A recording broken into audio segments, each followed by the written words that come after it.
Uh, on August 26th, Professor Ashish Bose will speak on It's a great honor to talk about not just a person whom we are thinking about this particular centenary year, which is J.R.D. Tata, but also to reflect upon one of the most important influential persons in not only in the country but in many of our personal lives, which is Mahatma Gandhi. The genesis of this goes back last year when, early summer last year, when I was talking with our director, Dr. Kasturirangan, about certain aspects of the Tata centenary celebration. And at that particular moment in time, I was working on my book on Indian philosophy, and I was also involved with the project of Gandhian thought. It's a project which was on Gandhian relevance for contemporary times. And as part of it, my colleague, Mr. Sameer Banerjee, who was the main person, who was a Gandhian activist and scholar, we were looking at how Gandhian organizations in India have actually been able to function, whether they have been able to transcend the various problems in contemporary societies. And we were looking at one particular Gandhian organization, which is the well-known Gandhigram Trust in Dindakal. So it was in that kind of a milieu when I was really grappling with some of these problems that when Dr. Kasturirangan suggested that I write something about J.R.D. Tata, it was but natural that I gravitated towards Gandhi and Tata. So in my earliest response about thinking about J.R.D.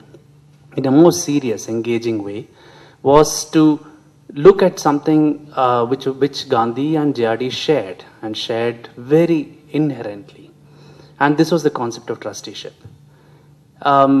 There is much in J.R.D. and Gandhi on which they differed, but there was much in their spirit which they shared.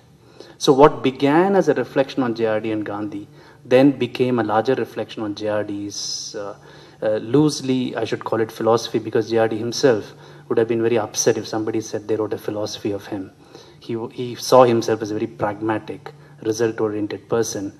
And in his earliest writings, even as a child, he says philosophy is one subject he didn't want to deal with, along with mathematics. So it was an irony of sorts to actually try and engage with J.R.D. in a philosophical sense, which is what larger part of my book is about. But today what I wanted to talk about was the idea of trusteeship. For many reasons. The idea of trusteeship, I think, was one of the most important defining influence on J.R.D. And J.R.D. borrows the idea of trusteeship from Gandhi extensively. While he borrows it from Gandhi extensively, he also deviates from it in a very fundamental sense. So to me, to understand J.R.D., to understand what J.R.D. accomplished, not just as a businessman, but as a leader, as an industrialist, as one of the most influential figures in Indian intellectual world, is to understand why was he so much drawn to trusteeship? What is there in this idea of trusteeship that made J.R.D. repeatedly say that the most important defining influence in life was the idea of trusteeship? So what I would like to do is just explore this particular idea along with the connection, particularly with Gandhi's idea of trusteeship, so that we really understand where J.R.D. really comes from. Trusteeship is a very common idea.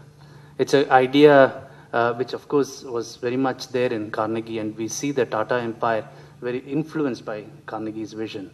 Jamshedji particularly, Jamshedji says explicitly that his influence on creating trusts as the Tatas were influenced by the Carnegie vision of philanthropy. But the idea of trusteeship is very common, and the idea of trusteeship actually begins, as once my uncle was pointing out, in Ramayana, when Rama goes into exile, and when Bharata says, I will rule in your stead as your trustee, not as a ruler. And there is something in this idea which resonates through all religious traditions. And it's not very surprising, because if there is one concept that the idea of trusteeship challenges us to relook, challenges us to think anew, it is the idea of property and ownership. That's the central issue with J.R.D., Gandhi, and everybody else comes around. What do we mean when I say I own something? What right do I have over what I own? And in the religious tradition, it's not surprising that trusteeship was a very important idea, because the idea of material ownership has always been a problem in spiritual traditions. And even in other traditions, just to give you an example, Buddha says, welfare of all should be the individual human being's objective. And his private property could use only as an instrument, could only be used as an instrument for achieving that purpose. So every personal property, private property of individuals were actually instruments for social welfare. And this is a very integral part of Buddhist thought. And in a very different context, again, you find in most spiritual and religious traditions, the tension between being rich and reaching salvation, between being rich and being good. There is, in this tradition, for example, there's a very, I'm sure something which is very common to many of you who are aware. There is Jesus says, it is easier for a camel to go through the eye of a needle than for a rich man to enter the kingdom of God. And this tradition, this complete suspicion about possessing material wealth, about being rich, is echoed throughout in this tradition, the history of trusteeship. And therefore, it's no surprise that when Gandhi is influenced by the idea of trusteeship, he is profoundly influenced by the ideas from Gita, and then later on Upanishad. Now, for Gandhi, his influence of trusteeship is a very interesting mix of various traditions. One was the religious tradition, not just of the Hindu religious tradition, but other religious traditions, of which he was well aware. He was also very much influenced and reactive to certain political economy structures within the country, within the world, which was dominantly Marxism. So Gandhi was constructing his idea of trusteeship in this milieu of different kinds of ideas of trusteeship and property, the meaning of property. For Gandhi, one of his most influential ideas, which really defines his idea of trusteeship, is from the Gita, of which I read one translation, a very important influence on him, which was that Arjuna, when Krishna is talking to Arjuna, he says, Arjuna, whatever you do, whatever you eat, whatever you offer as oblation to the sacred fire, whatever you bestow as a gift, whatever you do by way of penance, offer it all to me. And this idea that we all human individual selves are but a part of a larger cosmic self or a divine self was the model for Gandhi to understand the idea of trusteeship. It was to Gandhi, you validate the idea of trusteeship by believing that we are not autonomous individuals in that sense, and that all that we have actually belongs to God. And Gandhi repeatedly makes this point about God being the owner of all that we have, which means that the idea of private property, the property that we own, whether it's our houses or cars or books or whatever, actually also belongs to God. And therefore there is a moral duty to be able to share this property, because we do not own what we think we own. And one of the most important influences of Gandhi, which was later in his life after the Gita, at least which he explicitly recognizes, is from the first verse of the Upanishad. Again, one translation I'll read here, which says, God, the ruler, pervades all there is in the universe. Therefore, renounce and dedicate all to him, and then enjoy or use the portion that may fall to thy lot. Never covet anybody's possession. And Gandhi, in making a commentary about this, in discussing this particular verse, he says, since God pervades everything, nothing belongs to you, not even your body. And this is to him the basic idea of trusteeship. Nothing belongs to us, not even our body. Where then does any material possession that we have, how then can they belong to us? And another verse in Upanishad was again very influential, and which he was often quoting when he talked about trusteeship, was again a translation: enjoy by renouncing, do not covet or cling to possessions, for whose is wealth? And if at all there is any way in which we engage with the idea of trusteeship, it is just this question: for whose is wealth? So let me state what Gandhi's own statement of trusteeship is. And I think what is very interesting about Gandhi's idea of trusteeship is it is not one of these very complicated theoretical formulations. Gandhi never did it. As one commentator of Gandhi said, he was a guerrilla intellectual. He would add various ideas of theory in various parts of his writings and never took upon engaging one particular thing as one particular corpus or text. So Gandhi, in talking about what he means by trusteeship, writes as follows. He says, suppose I have come by a fair amount of wealth, either by way of legacy or by means of trade and industry. Suppose I have inherited wealth or I have created wealth. I must know that all that wealth does not belong to me.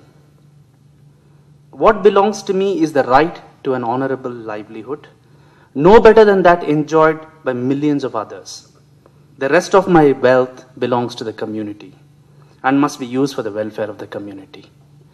And this, in a sense, is all that there is to trusteeship. And Gandhi, in writing about trusteeship, as I said, did not elaborate a great theory about it. But he made some very important observations about it, which are also very contentious, which are very controversial.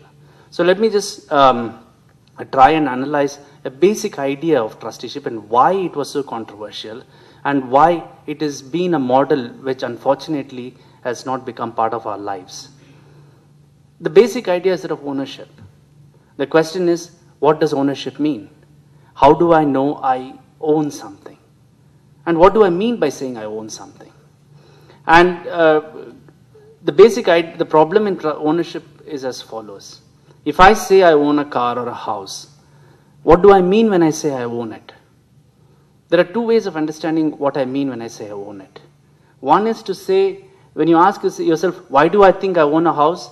I think I own a house because I have the right to do what I want with it. I have the right to sell it. I have the right to break down the walls. I have the right to do whatever I want to do with it. So the basic fundamental notion of ownership which we internalize when we talk about material ownership is the fact that we have authority over what we own.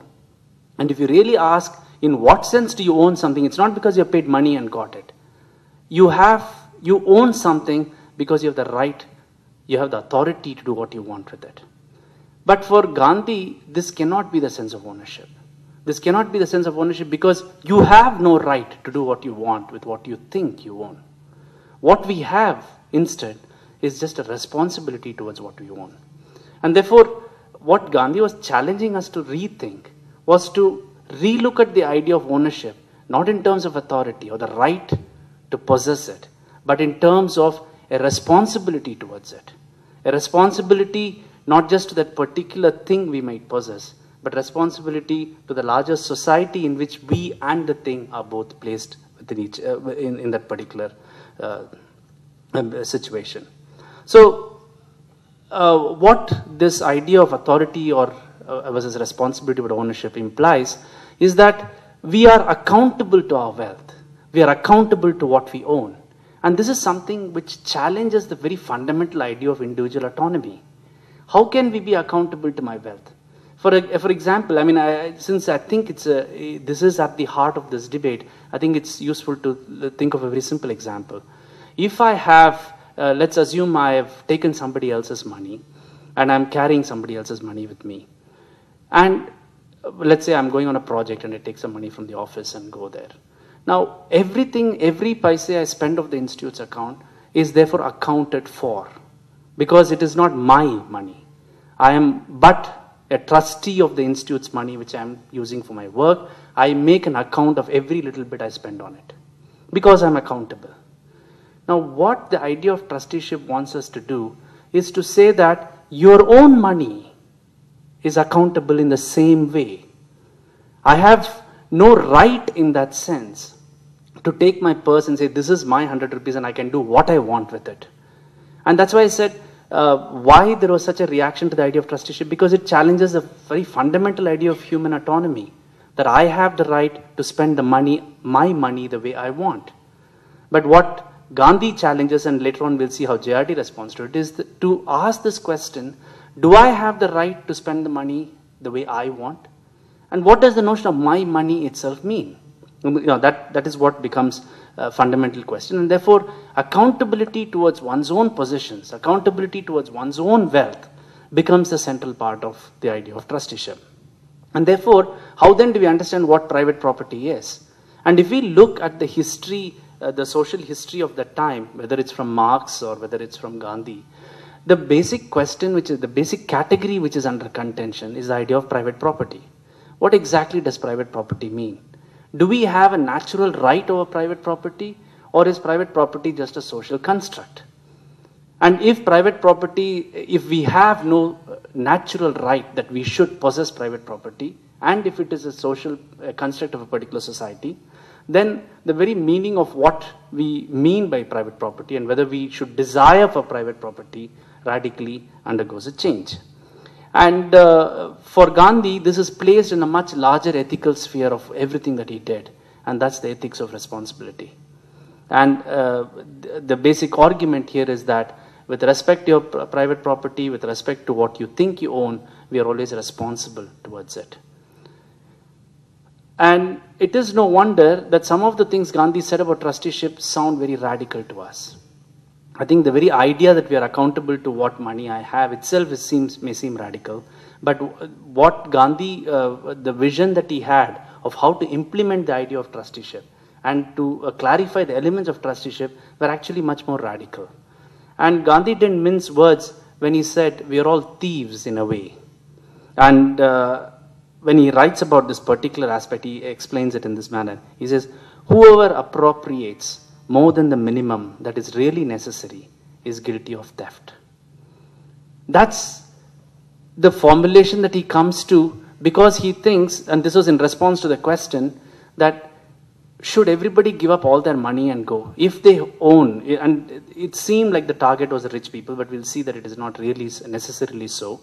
And if the question is, if my wealth is for the society and not for myself, what right do I have over it? Should I just distribute it? And for Gandhi's point is that that would be too idealistic. He does not expect us to take my money and distribute it to everybody else and improve the lot of the others. But he says, all that you have a right to is to spend the bare minimum for your existence, or redefine. And as Gandhian scholars know, one of the most important binaries of Gandhian thought is needs and wants. Is that you redefine what you think is absolutely necessary for your existence to live the way you think you should live minimally. Everything else is surplus. And every surplus does not belong to you. That's the point. If the surplus does not belong to you, then you have no right to do what you want to do with it. All that the right that you have is to distribute it for the sake of the nation, what he calls repeatedly as a nation, but what he means is to improve the lot of those who do not have what we have at that particular moment. And therefore, for Gandhi, he is not talking about a violent model of dispossessing the rich. And in fact, he thinks the trusteeship model is a very good model, and it's a workable model, and he repeatedly says that, well, Western socialism and communism are models from the West. My idea of trusteeship is my model from the East. And the Indian contribution to civilization is going to be my idea of trusteeship, which is associated with this, two of his most important ideas of non-violence and non-cooperation, satyagraha, and so on. So, to him, the idea of trusteeship is not that the poor will dispossess the rich by violence. It is not a question of whether the poor are all going to join together and violently overthrow the rich and repossess the money from the rich.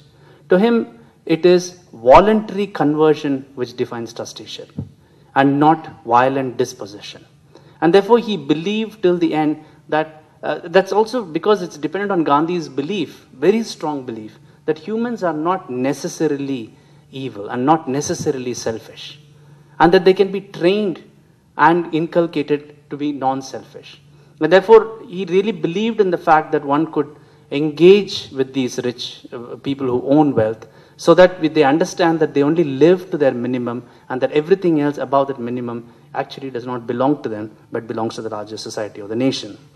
But he also does something very interesting about the idea of wealth, and challenges our fundamental preconception of what we mean when we say we want to spend our money. And this is, again, a very common observation that when we say, I want to spend my wealth, I want to enjoy my wealth. Now, what Gandhi challenges us to rethink is he says, you enjoy your wealth by renouncing it. That is also a way to enjoy your wealth. What tells us that we only enjoy our wealth by spending it either for our benefit or for our personal reasons and so on? And while this is again part of a larger spiritual tradition, the basic idea is that if you renounce the wealth that you have, you do derive great satisfaction and enjoyment. And that is as much a legitimate way of enjoying your wealth. And of course, I think Gandhi sometimes makes radical statements, as some commentators have suggested, sometimes perhaps to shock and maybe sometimes because he really believed in it. And in this context, he says, exhibit happiness in poverty. And I think, again, various people have had problem with this particular statement. But what he was trying to suggest here is that we do not necessarily have to believe that richness and spending and possessing and owning are obviously an obvious way of measuring happiness. And in that extreme, what he wants us to look at and challenge ourselves is to say, exhibit happiness in poverty and happiness in renouncing what you think we have. For Gandhi, the idea of trusteeship was very important. Why? Because, as I said, it melded in with two of his most important ideas, non-violence and non-exploitation. It's non-exploitation because all that the money that you have is what you give to the nation. And what he means by the nation are the people who are dispossessed. But he also found that it's a very difficult question to deal with. And in an interview with a Belgian, I think, he was talking about how much should one really give away. And this person asks, for example, and I thought this has captured something, the humor of Gandhi also. And the person asks, could one define how much belongs to the rich and how much does not belong to them? And Gandhi says, let the rich man take 5% or 10% or maybe 15%. And then the questioner asks, but not 85%?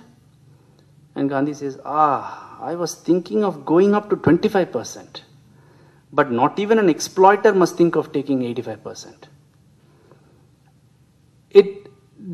What we see here is something which people have debated through and through in the idea of trusteeship. How much should I then use for myself? If I own my wealth, how much am I legitimately, ethically, morally allowed? And how much should I really distribute? And this idea of what Gandhi was really trying to suggest is that you will have to define what you think are the barest minimum for you to live. What you think is to live a very, a meaningful life. And everything else does not belong to you. And it's also interesting that among all his theories, Gandhi thought that the idea of trusteeship is the one which will survive. Because in his view, as he said, it has the validation of philosophy and religion behind it. And it is, and according to him, no other theory about private property and ownership is compatible with non-violence as much as the theory of trusteeship was. And to Gandhi, that was an extremely important question. Now, there are various implications of trusteeship. Why I am spending these few minutes on Gandhi's idea of trusteeship is we see that many of these ideas actually are at the foundation of JRD's view of trusteeship. And many of these issues echo in his approach to social welfare and the relationship between business and social welfare. Now, there are some, as I said, very troubling implications of Gandhi's idea of trusteeship. One of which, as he himself says in a talk in 1931 in London, he says, I can only possess certain things when I know that others who also want to possess similar things are able to do so. And as another implication of this, he says that if we believe in trusteeship and we enforce the idea of trusteeship, then there should be no differential of payment to people. And in example of Gandhi, he says whether it's a lawyer or gardener or a sweeper, they'll all earn the same in this particular model of trusteeship. And Gandhi called it his model of socialism, and he thought that that is a very workable model of socialism. So the immediate question which arose, and which many of his disciples actually asked him, and you can see the dialogue about this in various publications like Harijan and so on, is that What then, if the rich people will have to distribute their wealth to others, what is the incentive for them to hold on to the wealth or to create more wealth? Do we lose our incentive to be productive, to create wealth, if I know that I do not own that wealth, if I do not have authority over that wealth, and all the wealth I create is for others? What incentive? Can a society be based on this model? And Gandhi again comes up with a very interesting but as usual, somewhat contradictory formulation here. And I think it's very useful because here you see a radical difference between JRD's approach to trusteeship and Gandhi's approach to trusteeship. And for that, Gandhi says, owners are stewards. Owners can retain stewardship. And he believes that capitalists, and we should remember that Gandhi always had great sympathy with capitalists. And as he himself says in various points, he believes that capitalists have an inherent tendency, a great talent to generate wealth. And that is their specialty, and they are good at it. And he does not see that incentive, that talent should go to waste. So he says, owners can retain stewardship, but they should use their talent to increase the wealth, not for their own sakes, but for that of the nation. So, and why I think this is very important is, this captures something very essential to Gandhi's worldview. His worldview is, just like about trusteeship, just about rich people, his idea is to ask us to convert capitalists and not destroy them. Not dispossess capitalists, which is a very violent act for Gandhi, but not destroy the capitalists, but convert them. And this is consistent with one of his most defining principles of his life, part of his political and social and personal life, which is exemplified in his political dealings with the British, in the non-cooperation movement and so on, which is, as he himself says, the target of attack was always the system and never the man behind the system. And that, to Gandhi, meant that capitalists were not evil. Capitalists who generated amassed wealth were not really to be blamed. It was a system to be blamed. And if you had to attack it, you had to attack the system and not capitalists. So he believed in the possibility of converting capitalists into taking up voluntary trusteeship. And because the other model was whether the state should pass a law to make everybody as trustees, where they administer the wealth on behalf of others and they do not own that wealth. And there was a great reaction to it from various quarters, including Gandhi. And he believed, initially at least, that this can be done with voluntary conversion, through talking to them, through convincing them of the importance of trusteeship. And repeatedly, he thought that the way it would happen is not by violence of the poor, but by non-cooperation of the poor. Because as he repeatedly stresses, even the rich cannot make their wealth if the poor do not support them, either voluntarily or involuntarily. So anybody who creates wealth depends on a variety of other factors, including the poor and the dispossessed. And if these poor and the dispossessed refuse, do not cooperate with the rich, then there is no way that the rich will make. And this was the great utopia which defined Gandhi's vision, at least in what he thought would be the way he dealt with capitalism. But having said that, I think down the line he realized it was a very utopian ideal. And his most controversial idea of trusteeship, or controversial element of trusteeship, comes when he says the state will intervene if one is not a trustee. Because the question was, if one hoards wealth, one has wealth, and does not share it in the way what Gandhi envisioned trusteeship, what will one do? And Gandhi said, then the state will intervene. The state will decide if you are doing it or not. And then the state has the right to put a trustee to take care of the wealth. And again, this was a contradiction for Gandhi. It was actually, I think, you can see intellectually a very difficult step for Gandhi to take. Because what he thought then is that if the state intervenes, it will also decide on the percentage of commission which it will give to the trustee. I mean, including to that level of intervention. But Gandhi's contradiction comes because to him, the state, as what he calls, is a soulless machine, in contrast to individuals who have souls. We don't mean the philosophical soul here, it's more the, the spiritual soul which he was talking about. The state is a soulless machine and the individuals have souls, and the state is intrinsically and inherently connected with violence. And so he had a great suspicion of state intervening in trusteeship, because trusteeship is based on the idea of non-violence, and state by its very character is intrinsically related to violence. So even as he was worried about the state regulating how we are as trustees, how we function as trustees, to him he still felt that ideally when everything is lost, it's the state which has to intervene and make sure somebody follows the trusteeship model. So his final formulation of trusteeship therefore was that ideally trusteeship will come from the people from below, not from the top. And he's formulated the model of Gram Panchayats, which will actually lead on to the idea of trusteeship. So as we can see, there are many problems, not just with the state. And the state is a problem which JRD, in the context of JRD, becomes extremely problematic, because JRD had a running feud with the very idea of state interfering in individual life. But even among Gandhians, there are a couple of very important problems which I want to touch upon, because again this explains much of JRD's own vision of business and the Tata Empire's idea of business. It is actually a very well-known correspondence between one of Gandhi's disciples and Gandhi, reacting to one of Gandhi's statement when he writes, "Earn crores if you will, but you can earn whatever you want, but as long as you know that you're going to be sharing it with everybody else." So Shankarrao Deo actually writes to Gandhi and says, "You say we can earn crores, and earn crores by all means. But is there any way in which somebody can earn that much of money without being unfair, without using unfair means? And can trusteeship be morally allowed if a person earns money through unfair means?" And the suggestion here was, it is not possible to earn an enormous amount of money without ever indulging in unfair means. And if there is one idea of business ethics that we keep coming back to, is this relationship between ends and means. And as we know, the other great binary in Gandhian thought, along with needs and wants, is the ends and means binary. That the means should be as pure as the end, if you like. This is well illustrated by a very apocryphal story on the Khadi, and I'm sure many of you may have heard it.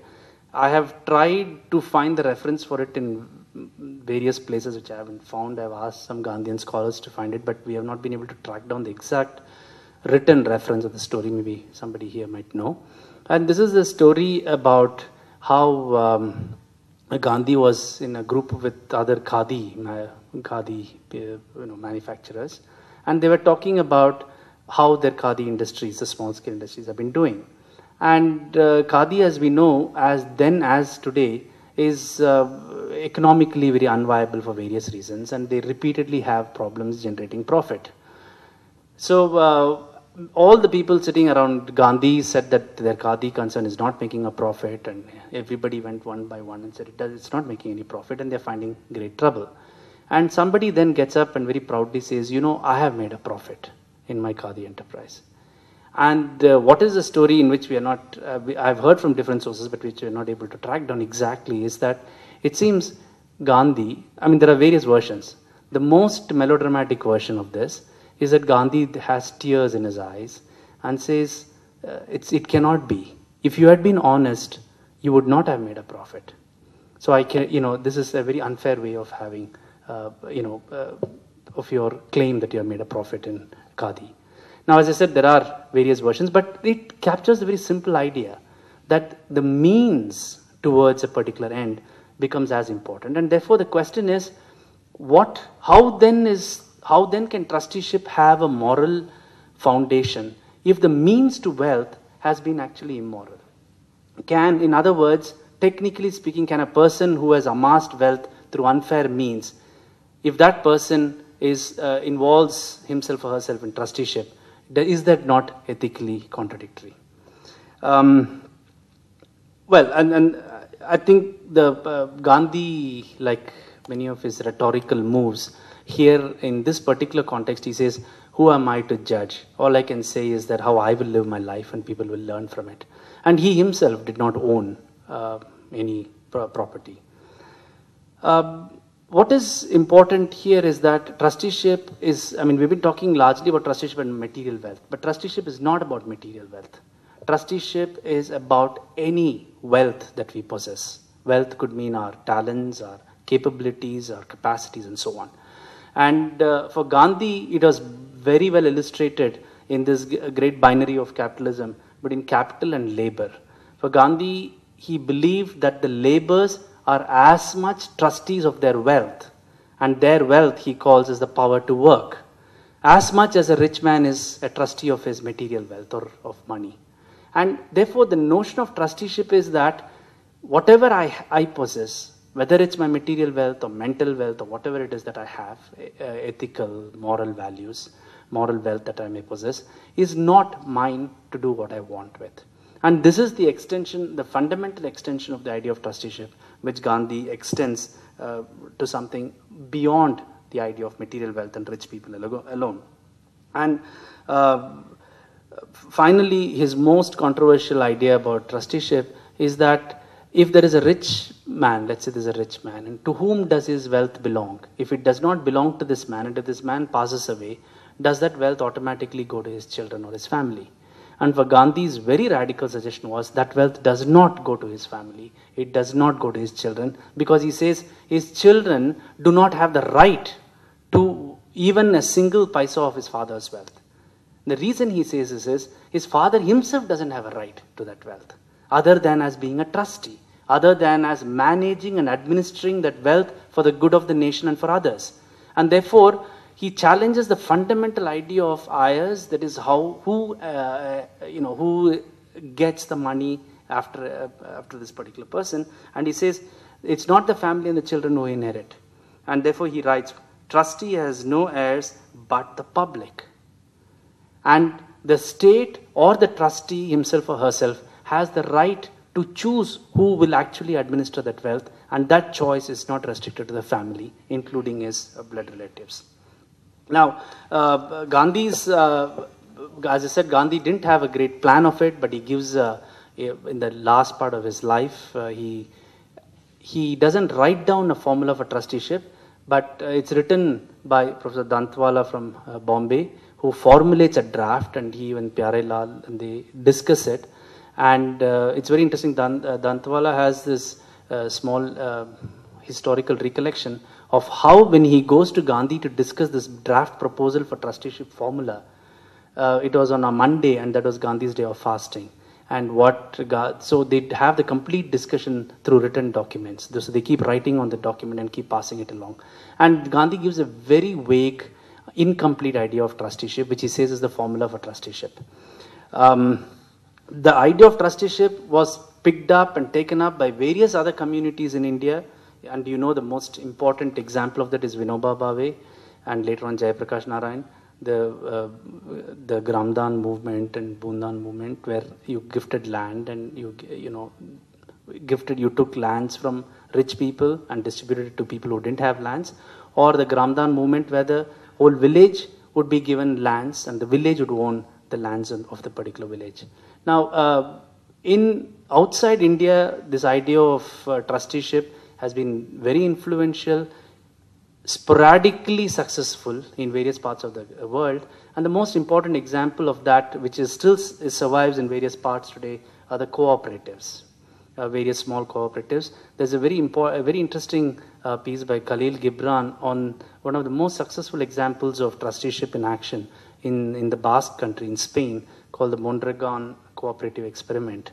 So there are various examples that have been duplicated in India and so on.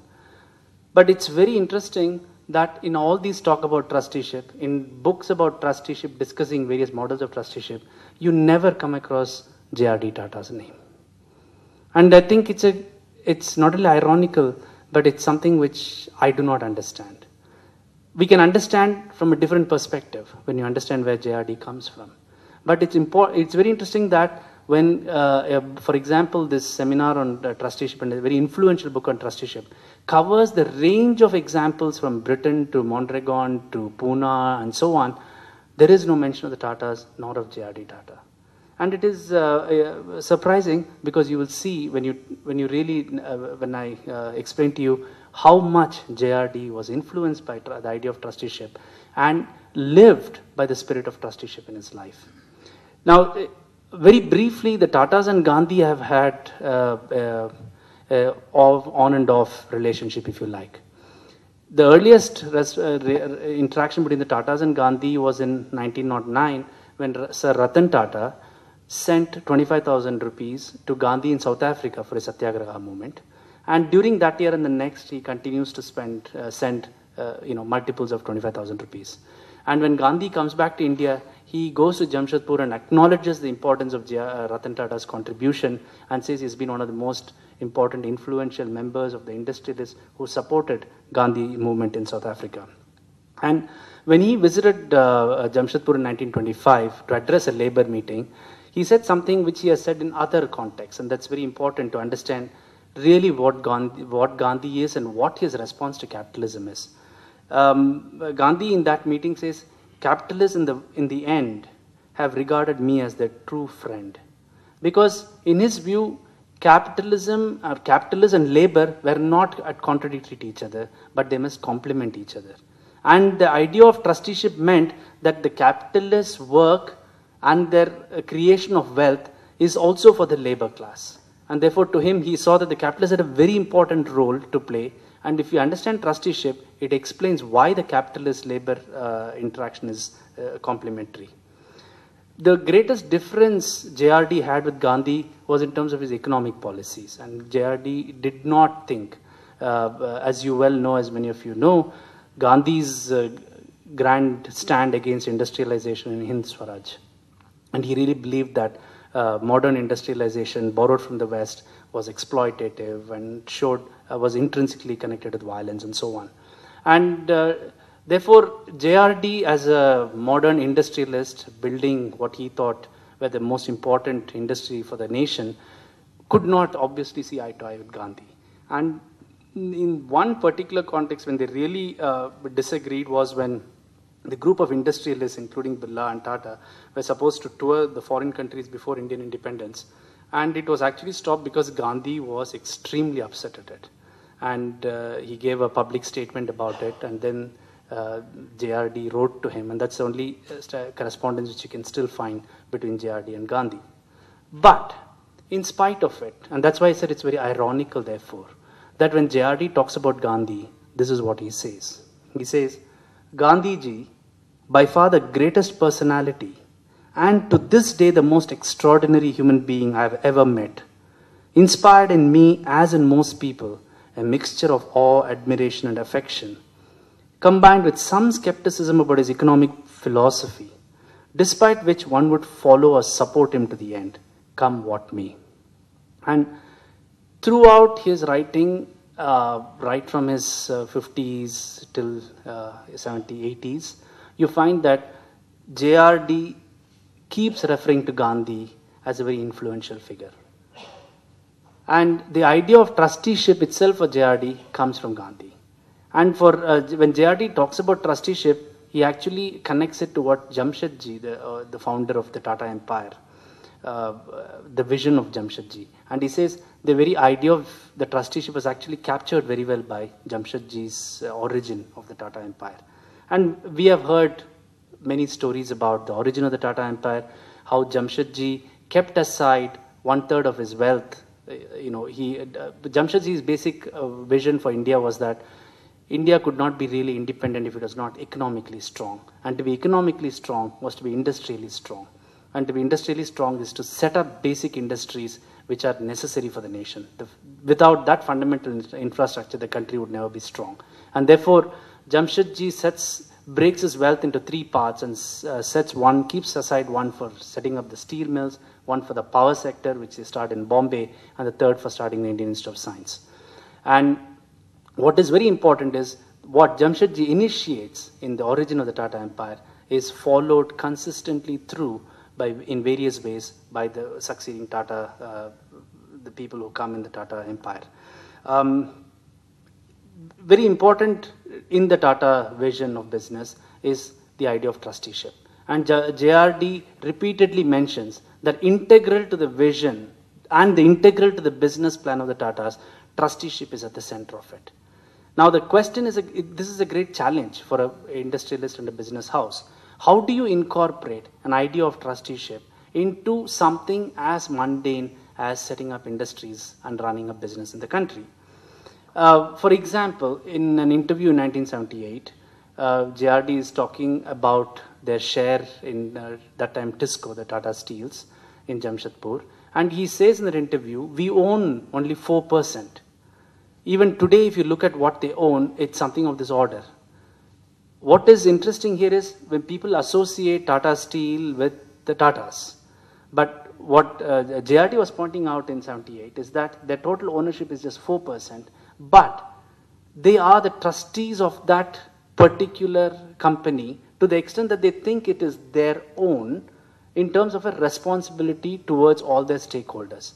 Interestingly, when when the people were talking about nationalization, and JRD spent an enormous amount of his energy fighting nationalization of steel industries, and it was the union in Jamshedpur which said they do not want to be nationalized.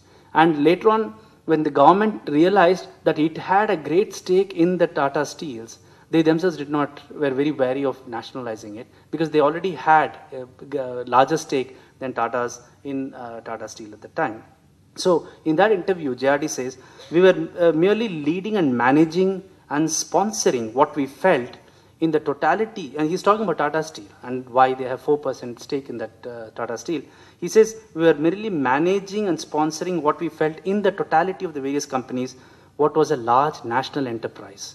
And very consistent again with the Tata vision that their duty was to build national industries for what they thought as the basic industries for the nation. So, in the context of trusteeship directly, what JRD says, and I think it's very useful to listen to what he says about his own, the influence of trusteeship on him. Now, the Tatas originally had what is called the managing agency system, which is equivalent to the Tata Sons now, who were in Bombay managing all the various Tata companies. In that interview, JRD pointed out that even the managing agency system was owned 80 to 85% by public charity trusts. Even today, Tata Sons or many of the other Tata organizations are owned not by these people who work there or by the public shareholders, but by a very significant percentage by trusts. And in that context, JRD says, to quote him, quote, therefore the Tatas are in fact a trust and an institution more than just a business house. Right from the early days, I knew Mahatma Gandhi, and I was quite impressed and believed in the spirit of trusteeship. Not the spirit which has been sought to be formalized with no success up to now, but one which I think has no need to be formalized. This, I think, is being done in our own house, Tata House, naturally, because of our inheritance and the fact that we are owned by the trust. I think that's the best way to apply the spirit of trusteeship. To act as trustees and to consider the major problems of the country in connection with the operation of the firm as trustees and not as businessmen, merely trying to make money for the firm. And then he adds, since it's an interview, you can imagine him pausing and then adding this. He says, incidentally, we want to make money because that's the only way to make funds available for charitable trusts. In fact, in various contexts, JRD writes about trusteeship. And like Gandhi, makes very fleeting references to it. Unlike Gandhi, doesn't try and create even a proto-theory of what trusteeship should be. In fact, I think he's worried about formalizing the idea of trusteeship, and he thinks what he is doing is to capture the spirit of trusteeship. For example, in a letter he writes in 1973, he explained in some detail his attempt to live up to the ideals of his trusteeship. And JRD realized that, like Gandhi realized, that the ideals of trusteeship were actually demanding too much of what it is to be a human, and that there's always a potential conflict between what we think as being a human, autonomous human individual and to live in the spirit of trusteeship. And JRD also realized it, and he says, to quote him, I may say that I have always been basically in agreement with Gandhi's concept of trusteeship, and have throughout my career tried to live up to it. In fact, our group of companies have, to the extent possible, officially adopted it as part of their credo. As I told you when we met, this is in a letter, my only doubts have been in regard to the practical effect that can be given to such a concept, particularly considering on the one hand the ethical standards or lack of them that seem to prevail today among large sections of the business community of our country, and the other, the dogmatic view of socialism and the resultant hostility towards private enterprise adopted by our government.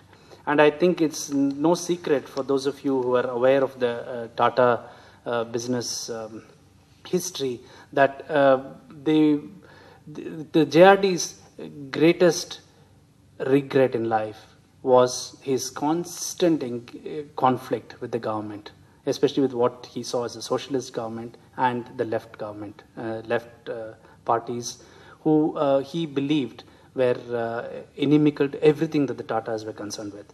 And some of his most interesting comments and caustic comments are actually with respect to these, what he calls as the pseudo-socialists and communists. The reason why JRD responds in this manner is very simple, because JRD thinks the fundamental duty of him and as business community in the country is to get rid of poverty in this country. If there is any one idea of the country which bothered him till the end, it was this miserable poverty which was around him. And in that sense, he shares something very profoundly important with Gandhi. And he thought that the communists must also have shared with him their concern of eradicating poverty, but that they were going about it the entirely the wrong way. To finish that letter, JRD, to quote him again, I have again and again over the last few years publicly urged leaders of the business community to recognize its social responsibilities and to use such authority or economic power as they may have as trustees. I would therefore be only too happy if some practical way were found of bringing the somewhat metaphysical concept of trusteeship in business closer down to earth realities and needs of business and industrial organization. So in a large sense, how we differentiate between JRD and Gandhi's view of trusteeship is exactly this. JRD was trying to find what he saw were practical ways of removing this so-called metaphysical idea of trusteeship articulated by Gandhi, and so that it could be a model which were followed by all business concerns in India, so that they exemplify the responsibility necessary for business concerns in India. In the case of Gandhi, we saw that Gandhi lived his life as a trustee. He did not possess, for example, property. Now, in the case of JRD, how did he manage his personal life with the concept of trusteeship? And the best illustration of this actually comes from in response to an article which misquoted his wealth. You know, like everybody thought JRD has a tremendous amount of wealth, and it was an article in this magazine called Bombay, and I don't know if it still exists now. In response to misquoted wealth, he wrote a letter to the editor of Bombay where he writes, to quote him, "The fact is that my wife's and my personal investments, brackets including an apartment," and you all know this very good apartment he had in Bombay, were valued as on 31st March 1985 at less than rupees 60 lakhs, including the apartment in Bombay. That's all his personal wealth was. All other shares stand in my name, amongst others, only as a trustee of public charitable trust, in which I obviously have no personal interest. And not only did JRD, as we see, like the other Tatas, leave all his personal wealth in the form of trust, you see that in the Tata business empire, the creation of trust, leaving the personal wealth in trust, meant that where the money is completely dispersed in the public domain for various programs, not necessarily for what we call as upliftment of the poor alone, is initiated by Tata when he begins his trust in 1944. He starts his own JRD trust at that time, but in the end, when he gives all his wealth to that. And to illustrate the idea of trusteeship, which was so important to JRD, one of the most inspiring stories of JRD actually is as follows. In the 1940s, JRD, as many of you know, was a very keen aviator. His greatest love, other than what he calls his beautiful woman and skiing in Europe, was actually flying and aeroplanes. He started the Tata Airlines.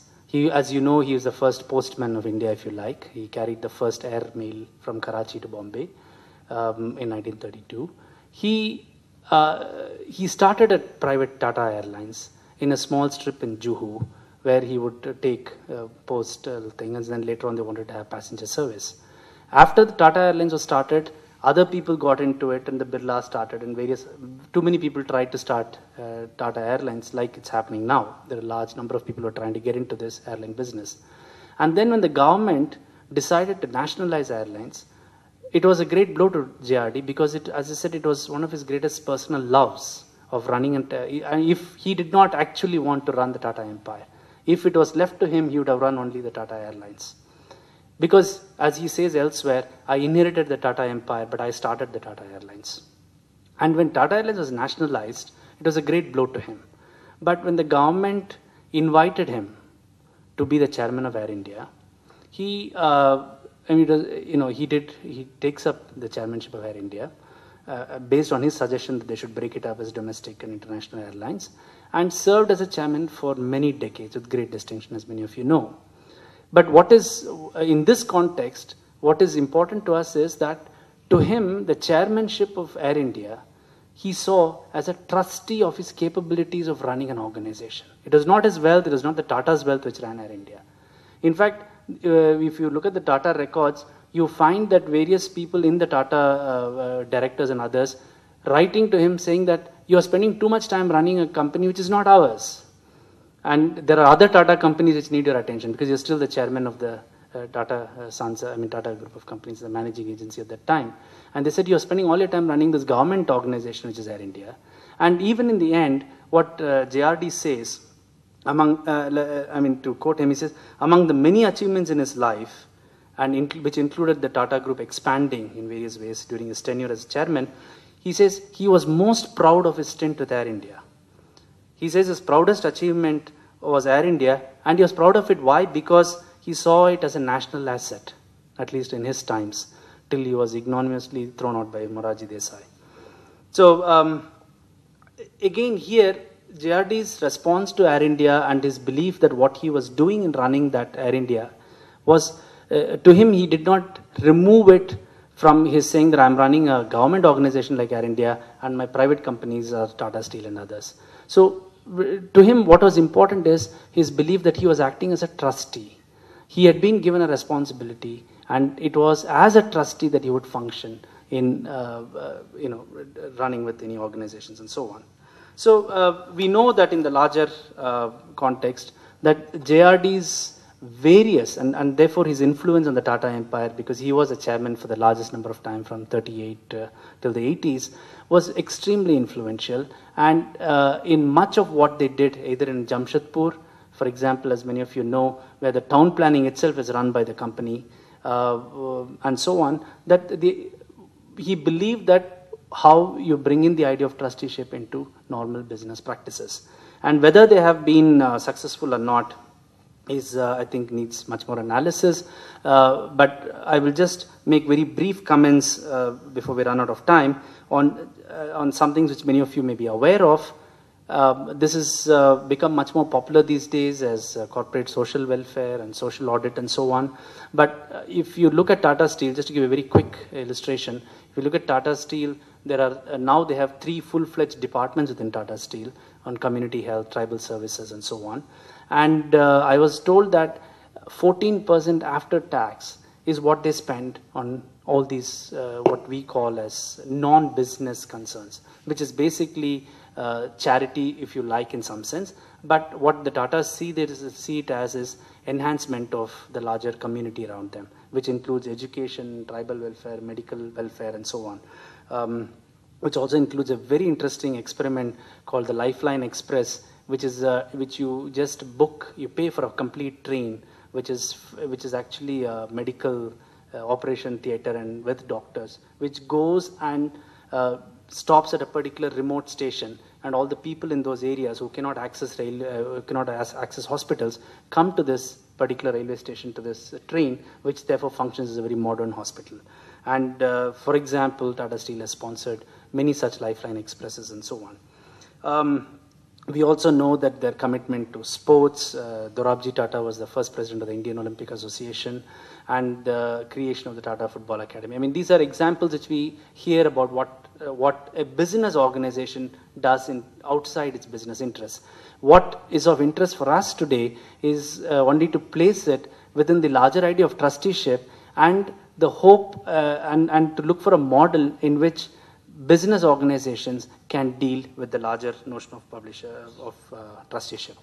I'll just take the last few minutes to conclude, just to point out a fundamental difference between the Gandhian idea of trusteeship and JRD's idea. And this has been a very important problem.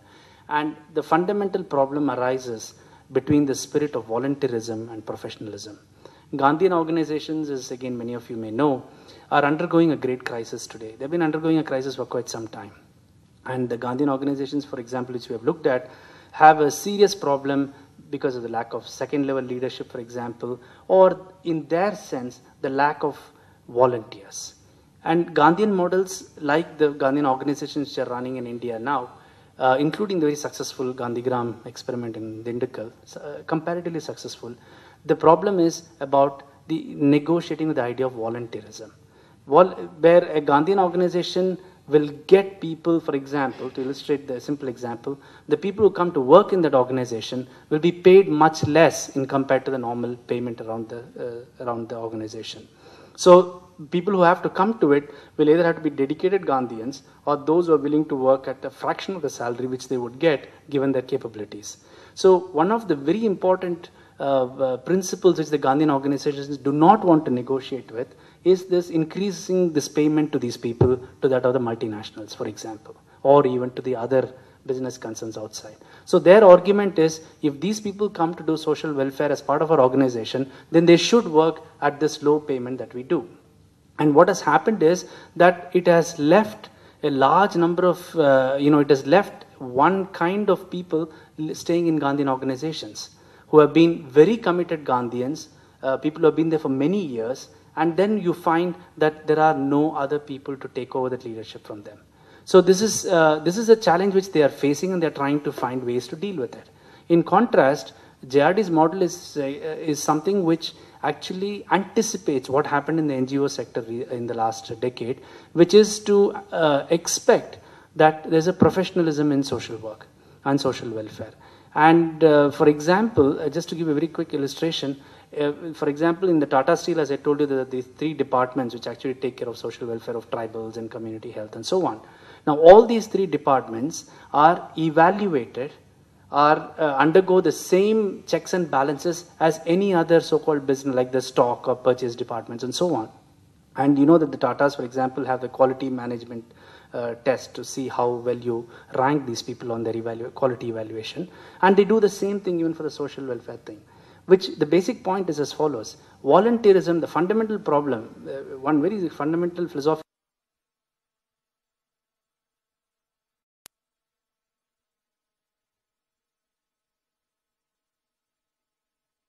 balances, then what it seems to do, as we have seen in the Jamshedpur experiments, for example, is that people are answerable for saying even what they do of helping other people and so on.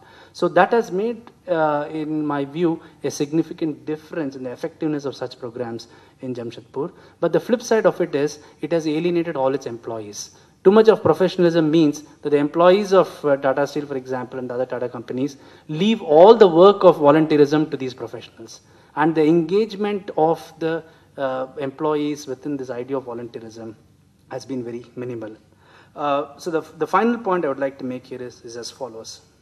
The final point is something about JRD, and I think it explains his idea of trusteeship, his belief that trusteeship was a beacon in his life's activities and practice. It also explains something which is profoundly essential to who he is or who he was as an individual. And that principle is what I have discussed as the idea of balance. If there is any fundamental idea which informs how JRD negotiated different concepts, how he tried to balance various conflicting pressures he was in, it was this an attempt to find balance. And if you really look at what JRD does, and I'll just give you examples of his finding some notion of harmony between the private and public, between autonomy and accountability. JRD repeatedly writes that the greatest challenge is to find accountability for autonomous individuals. So for the private people, for the private business, who were autonomous, he wanted a notion of accountability. And for those, for the government people, for the public sector, he repeatedly asked for autonomy. And that was his, fundamental claim about the private and the public sectors. That attempt of balance between profit and service, voluntarism and professionalism, duty and freedom, duty and responsibility, and so on. What influenced his most important ideas about balance was that one chooses balance between different contradictory forces by choice. You search for balance in your lives. When there are very strong pressures of various different directions on you, we have an ethical duty to find a balance between them by choice and not take up any one or the other extremes. And this idea of trying to search for balances means that he was always on the middle ground in all that he did. In a way, it was very important, which explained much of his actions, but in a way, it was also problematical, as he himself said once, that because of doing this, he doesn't call it principle of balance, but because of trying to accommodate various views, he was always seen as too much of a consensus man, that he could never, that people in his own organization felt he was not strong enough to take a particular decision on one extreme or the other.